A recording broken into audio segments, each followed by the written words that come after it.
To some, the Uintah Basin of northeastern Utah seems barren, desolate, uninviting. To others, it offers a quiet, austere beauty. By any measure, it is a desert, receiving only a few inches of rain and snow each year. But through this arid land of shale and sandstone, there is a ribbon of green, an oasis of birdsong and shimmering leaves, the unexpected music of water and life. This is the White River. It is also an oasis of wildness amid ever-encroaching development.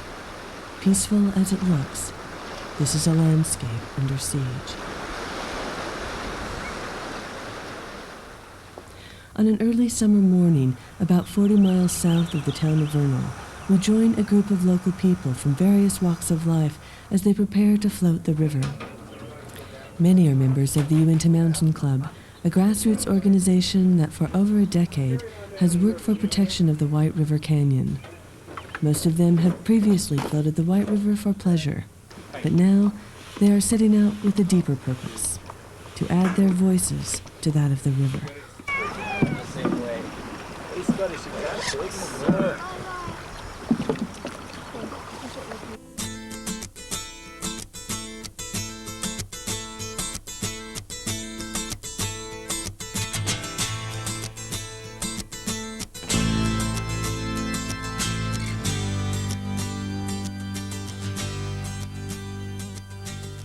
This is a unique river.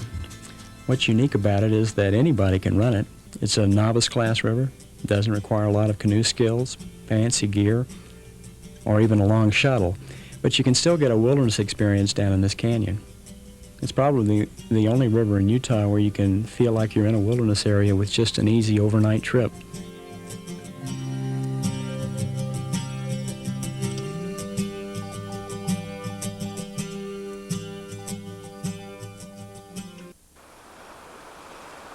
Utah is famous for its canyon country, much of it preserved in state and national parks and monuments. Thus far, however, such protection has usually focused on the land, and not on the living rivers that have carved it.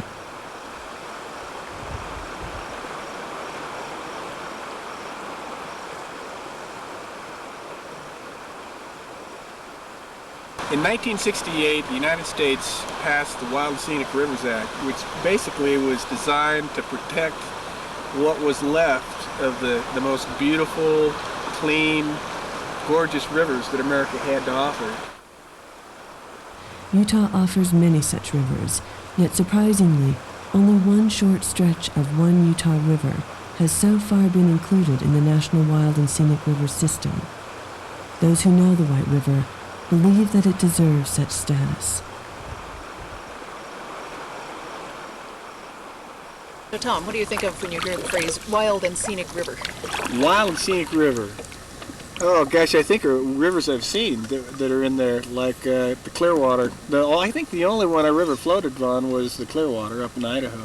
I think of specific rivers that I've seen that I knew were part of the system that were just gorgeous rivers. But I wonder how many people think, if they hear that it means that it's got to be a wild, raging whitewater river and not something like this. That they might be thinking that, only experts can do a wild river, and yet here's a perfect example of one that anybody can do. And really, any goofball could jump in a boat and float down this river, for instance. Right. And even the ones that are rougher. River. Oh, it's extremely accessible.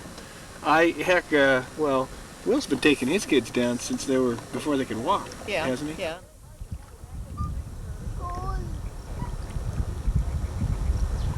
So what do you like to do when you come down here? Well, I really like to go fast on my canoe. That's fun when you get speed.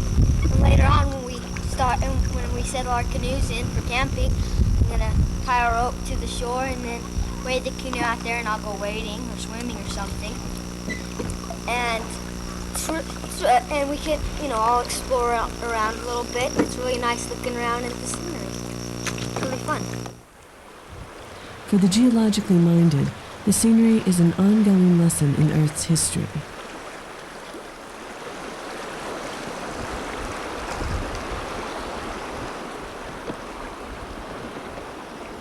There are some very pretty rocks here on the riverbank, and almost all of them, when they get eroded, all of these sediments are washing down towards the ocean, washing downhill. But different types of rock erode into different forms. Like some will erode into round cobbles. These are all eroding in real flat, plate-like things, and that's typical of shale. Almost all the rock formations we're floating through here are shales and sandstones, but shales tend to erode in these little flat, great skipper rocks. I mean, the person who collected this isn't going to like this, but you can skip these things if I still have it in me. Don't! Or perhaps the lesson is just that we all need to play now and then, regardless of age. I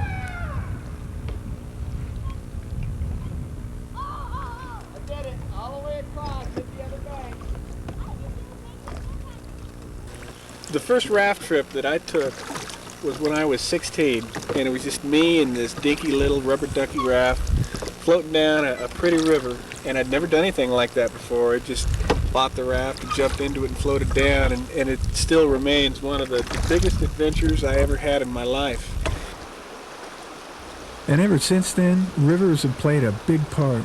I've gotten on them at every opportunity, and I think that's one of the things that have kept me from getting in more trouble than I have in this life, or made me a better person, because the adventure I find on rivers is such a healthy thing. I get out here, out in beautiful scenery, and imagine that I'm daring great odds. And it is an adventure. You get away from all the comforts of civilized life. And as a teacher, I think it's really important that people still have that.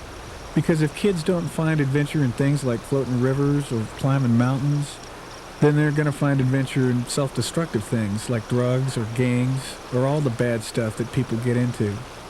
I think that one of the things that draws people to those bad things is the sense of adventure. They're lacking adventure in their lives. You can get it in a place like this, and I think it's good for people. So I really want to keep that for the kids.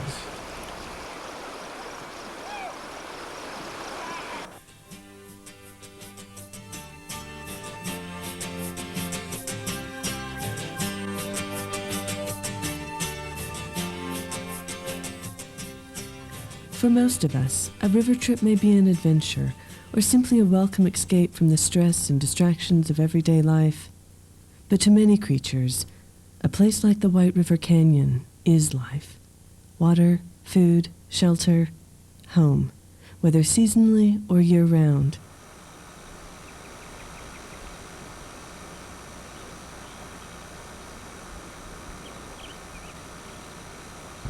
This river has incredibly rich bird life. Herons and geese and teal and What kind of a bird is that, Dad? What kind of a bird is that? look like a sandpiper. Look at those ducks. No, those are geese. Those are Canada geese.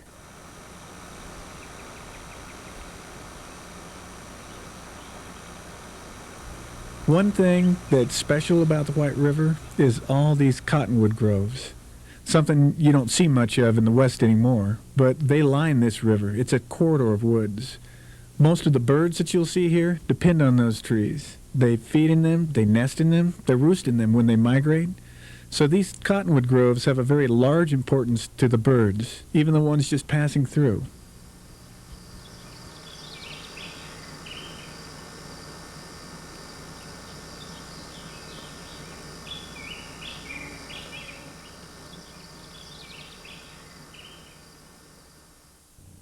Even in death, these trees are still valuable as nest sites or perches from which to hunt. We've seen bald and golden eagles in here, wild horses, elk come down to the river from time to time, and I talked to someone who actually saw a moose down here. White River has been designated by the U.S. Fish and Wildlife Service as critical habitat for the endangered Colorado squawfish. It's also endangered habitat for people who like to run wild rivers.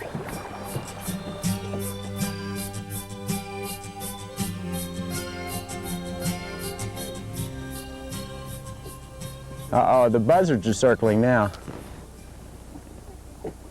That's a very bad portent. They probably think that we're gonna have a pretty rough trip. In this case, the buzzards were right. The White River is an easy float trip with no large rapids, but boaters do need to be aware of other natural hazards.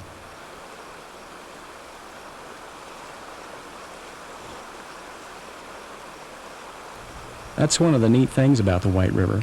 So many rivers in the West are controlled by dams. To have one with an unregulated flow is pretty unique. And each spring, when it floods, it'll undercut its banks and topple a lot of trees, and you have to watch for those when you come down the river. They call them strainers. That means that the water goes through them, but you won't. You'll get strained right out of the boat. But it's really neat to come down and not know what to expect each year on the river. A rare experience, very neat place.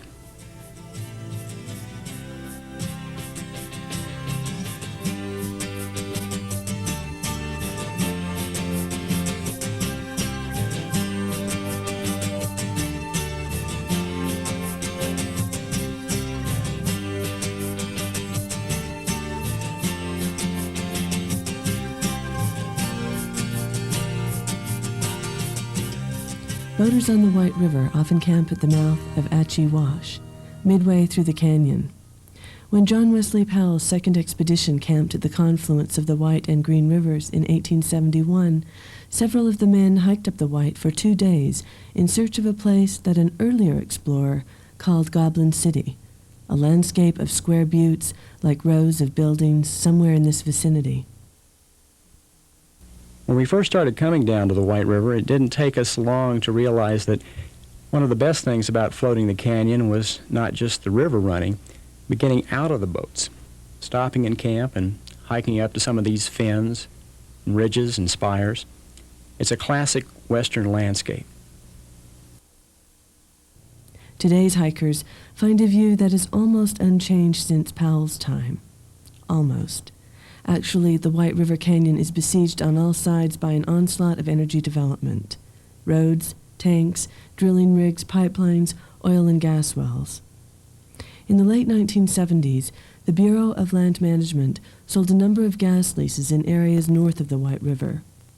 In 1988, Samadan Oil Corporation filed an application to drill one of these on the rim of this high promontory directly across from Atchee Wash and its popular campsite. On a visit to the proposed drill site with Uintah Mountain Club representatives, BLM staff members candidly agreed that the rocky terrain would make reclamation of the site impossible, and that the access road to the well would be as little as 50 feet from the canyon rim in places. Both the road and well would be clearly visible to hikers above Atchee Wash. Public outcry forced the BLM to perform an environmental analysis, but the agency still decided to allow development of the lease. That decision was appealed, and in a new environmental analysis, BLM acknowledged that the access road would violate one of its own management policies, and that the well would jeopardize the recreational and scenic values of the canyon. Nevertheless, the agency's decision, again, was to allow drilling of the well. Another appeal was prepared, but before it was filed, in 1995, Samadan dropped its plans to drill the lease. 7 years fighting one single ill-conceived well. Around the campfire, the group can celebrate this small victory, but they still worry about the future of their beloved river.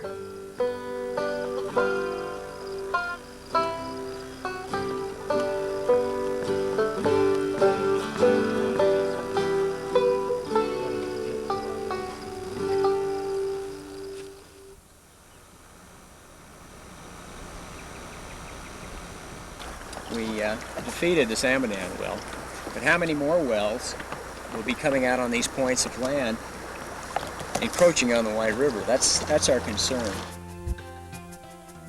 The BLM feels that the view from the river is extraordinary, and that's very true. I think anyone who runs this river would agree. But curiously, their resource management plan holds that the view from rim to rim across the canyon is not so scenic. That's rather puzzling. I don't really understand that. Development on the rim can still destroy the wilderness experience on the river.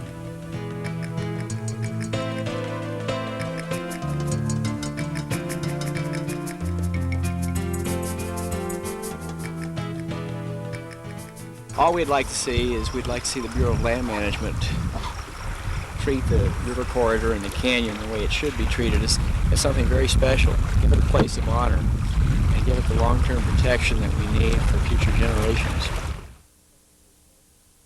Energy development continues to be the most immediate and dramatic threat to the wildness of the White River Canyon. But it is not the only one.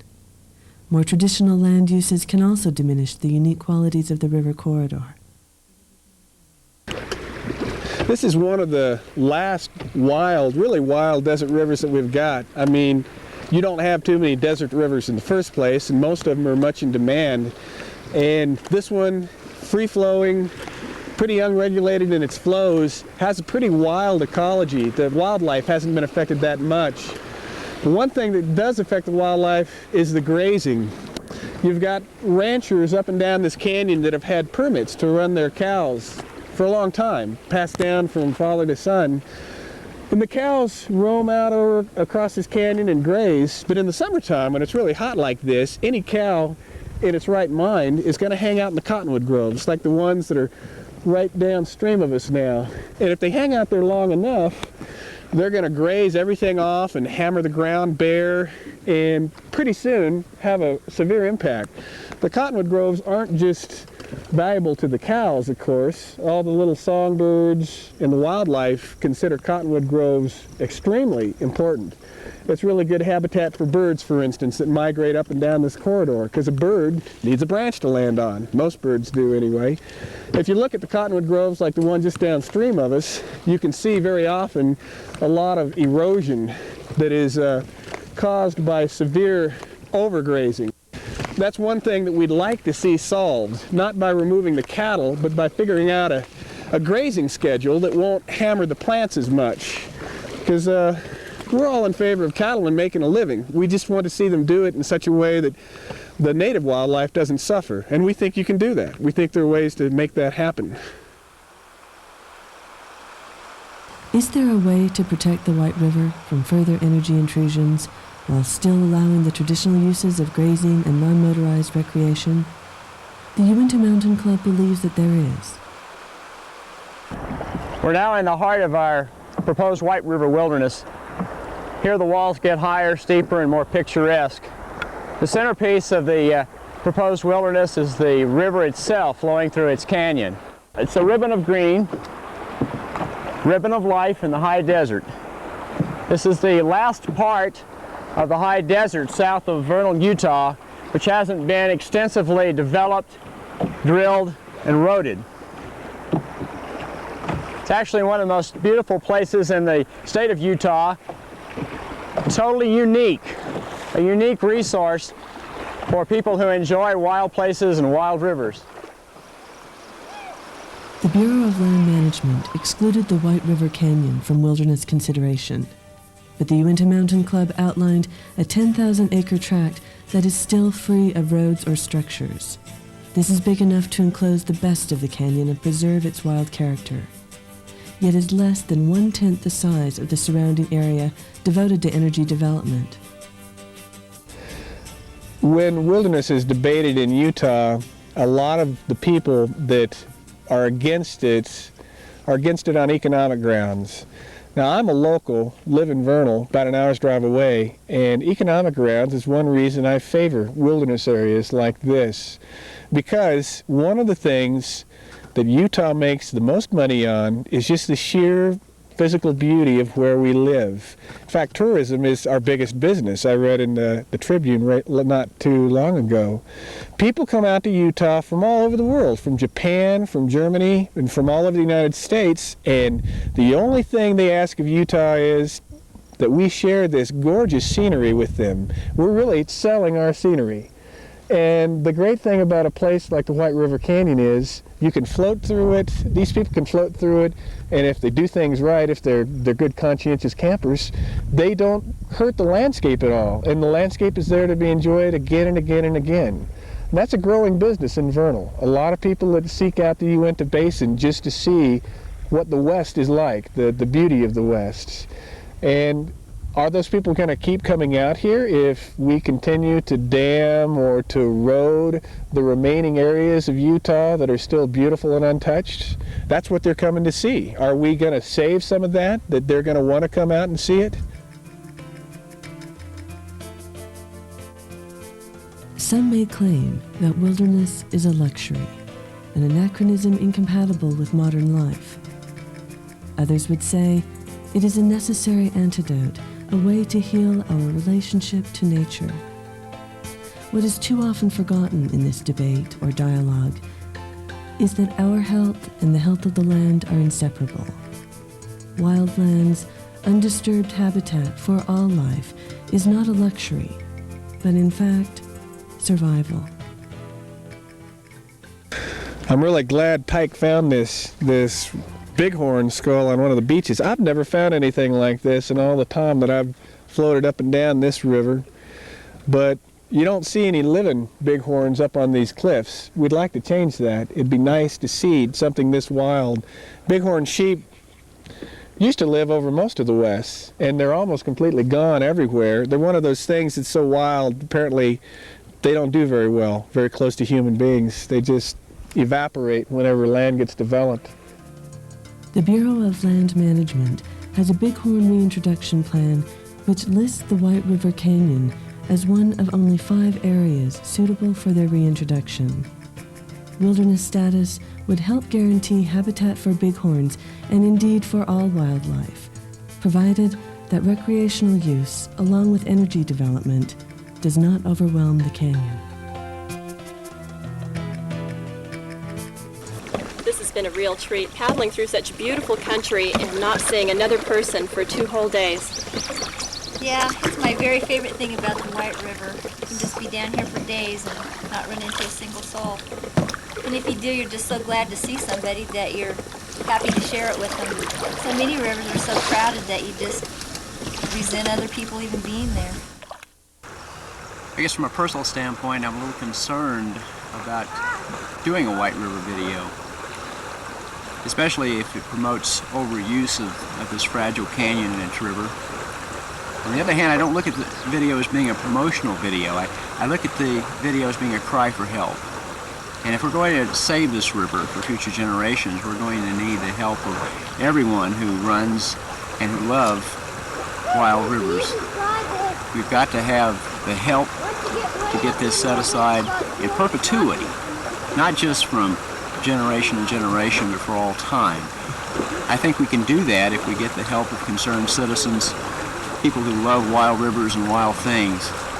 If we can get their help, then I think that we can do right by the White River, and we can have this river around just as it is today for future generations to enjoy.